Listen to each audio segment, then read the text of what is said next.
Untuk Mbak Risma, meskipun relatif belakangan muncul dalam pertarungan, tetapi investasi sosial dan elektoral Mbak Risma sudah lama sebagai wali kota Surabaya, 2 periode kalau tidak salah. Kemudian sebagai Menteri Sosial, meskipun relatif terlambat masuk dalam gelanggang, tetapi dengan modal 26% buat Mbak Risma dan Gus Hans, padahal beliau baru beberapa hari sebelumnya ditetapkan sebagai calon gubernur oleh PDI Perjuangan, itu bukan modal yang kecil.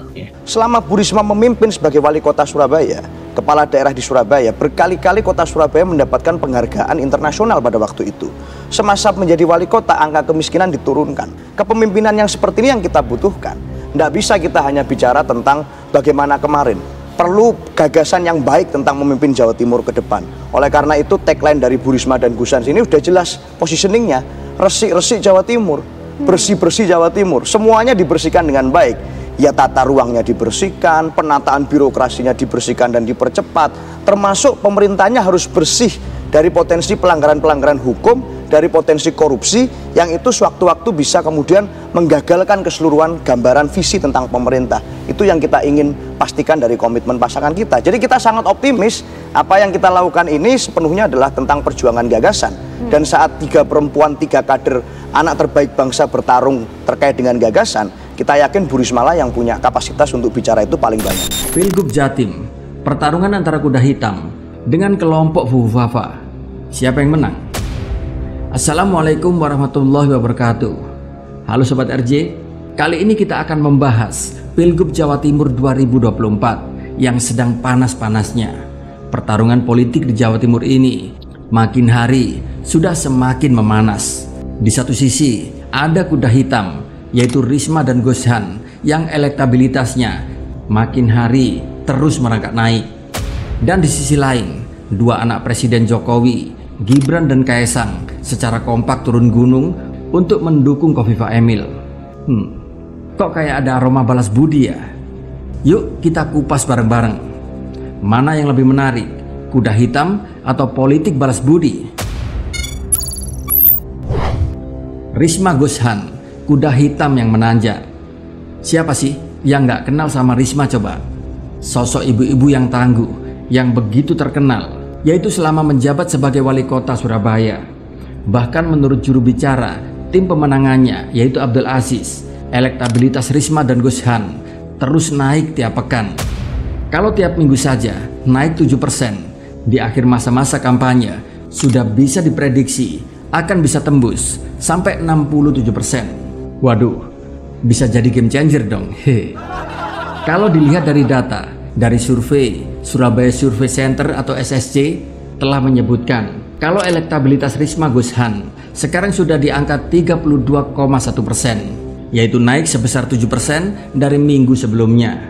Aziz pun juga pede banget dengan tren positif ini, apalagi Risma dan Gus Hans saat ini pun sangat rajin banget untuk keliling ke berbagai wilayah di Jawa Timur, dari Surabaya hingga sampai Madura, bertemu dan bertatap muka dengan rakyat Jawa Timur.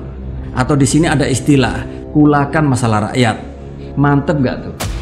Di tengah kontestasi yang sengit, di sini Risma dan Gus Hans bak seperti kuda hitam yang siap bikin kejutan pada Pilgub Jatim ini.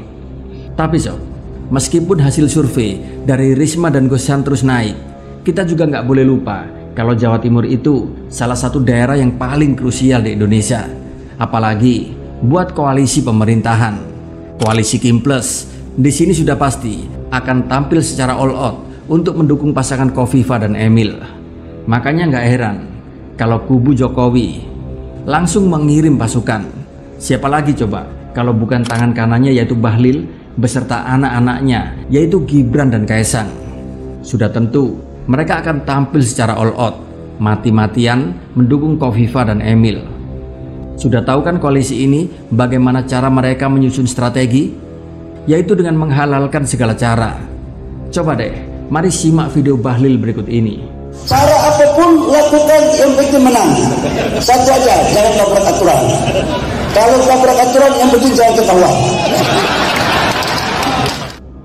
Nah, ini yang bikin Pilgub Jatim kali ini semakin menarik adalah Di satu sisi, ada sosok seperti Risma yang dikenal clear and clean dari isu-isu korupsi, kolusi, serta nepotisme. Dan di sisi lain, ada Gibran dan Kaesang yang gak jauh-jauh dari tudingan jet pribadi, fufu-fafa, nepotisme, yang secara langsung turun gunung untuk mendukung Kofifa dan Emil, yang kabarnya juga masih tersandung kasus korupsi, yaitu terkait proyek Kemensos serta kasus korupsi bantuan keuangan Pemkab Tulungagung. Memang sih, dukungannya Gibran dan Kaesang ini ada indikasi kuat adalah sebuah bentuk dukungan balas budi. Karena Gibran sendiri mengatakan dengan jelas, terima kasih sudah berjuang buat saya dan Pak Prabowo.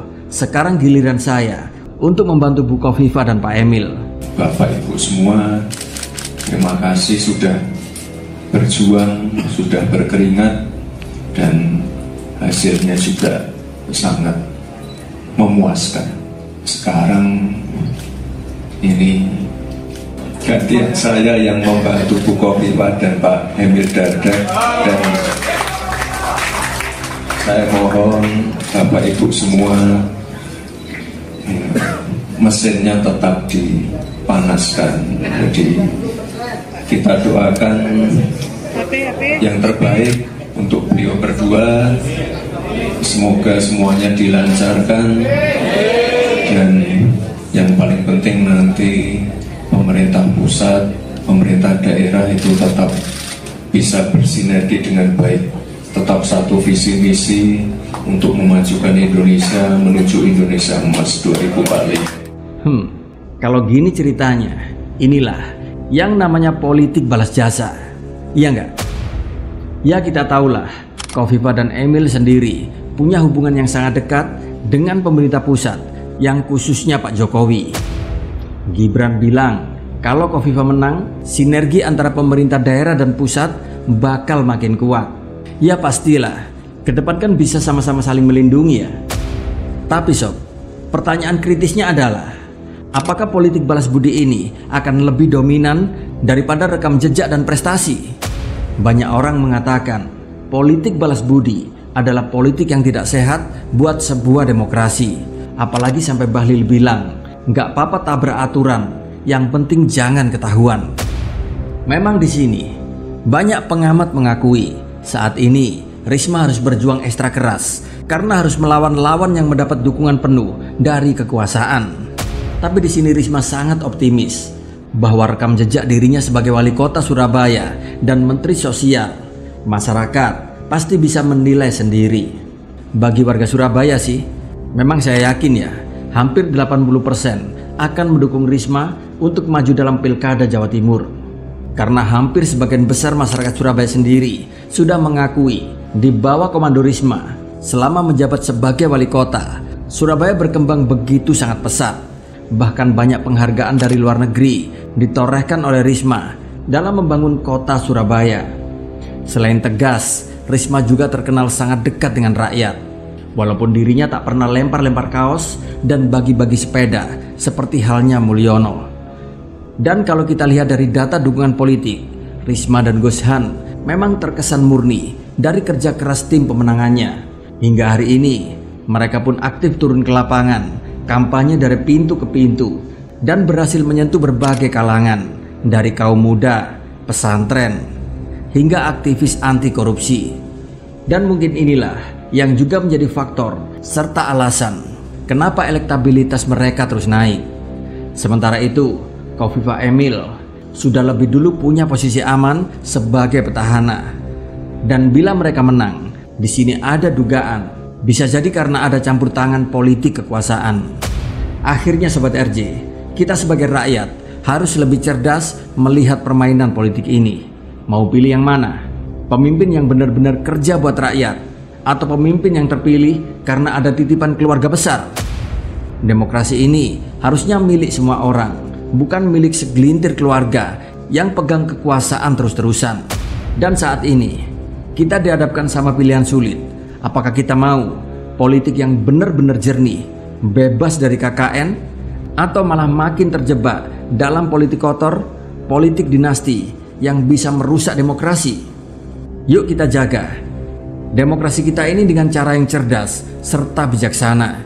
Jangan biarkan suara kita dikendalikan sama dinasti politik yang cuma peduli sama diri mereka sendiri. Itulah sob, kenapa kita harus menggunakan akal dan logika sehat kita dalam berpikir. Kita harus bisa memilih pemimpin yang benar-benar tulus, yang benar-benar bekerja buat rakyat, dan bukan buat balas budi.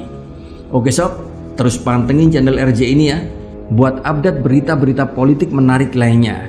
Jangan lupa subscribe dan nyalahin loncengnya, biar nggak ketinggalan cerita-cerita seru lainnya. Wassalamualaikum warahmatullahi wabarakatuh.